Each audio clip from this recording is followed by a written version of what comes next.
Welcome to our Freedom from Suffering Now blog. I'm Dr. Steve Grinstead. Today I'm really excited. On Friday I read a press release put out by the Food and Drug Administration that hydrocodone is finally going to be raised from a Schedule III medication to a Schedule II. A lot of people ask, well, what does that mean? Well, Schedule III medications are seen as needing some precautions in place, but they don't have a really high risk for diversion, abuse, or addiction. Schedule II medication, on the other hand, show high risk of diversion, abuse, or addiction. And for the past 15 years, there's been a movement of people around this country, addiction specialists and even pain specialists, trying to encourage the Food and Drug Administration to put hydrocodone products up to a Schedule II and taking precautions. Over the past decade, it's one of the most often prescribed medications in the United States, far and away more than any other pain medication. Hypertension medication is the only one that's prescribed more often than hydrocodone products.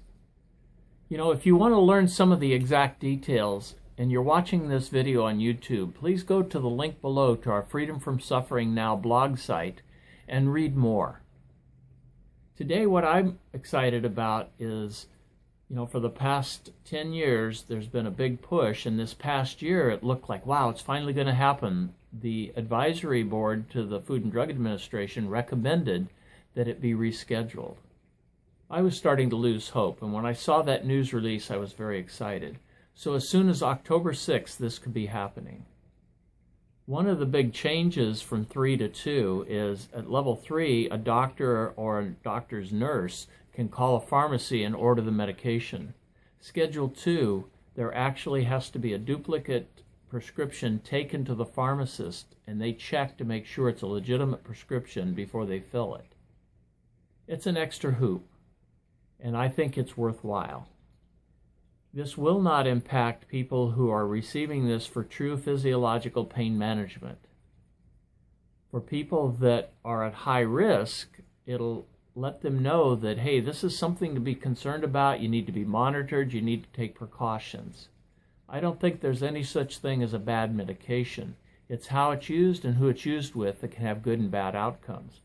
And also for chronic pain, a lot of times opiates are not the best intervention, because a lot of people with high doses of medication over a long period of time, 6 months or more, can develop a condition called opioid-induced hyperalgesic effect, which simply is a hypersensitivity to the pain.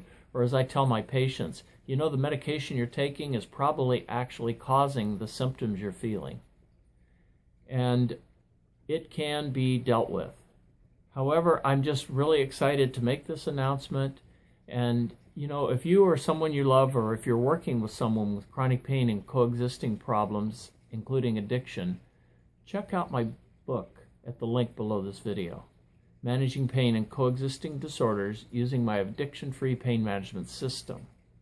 I want to make a difference. I want to help people achieve freedom from suffering. And I really want to encourage people to let other people know about this site. Let other people know about these blogs. I'll post frequently. I want to let people know that there's always hope, and you can move beyond just surviving and into thriving. Thank you for joining me today, and I look forward to seeing you soon.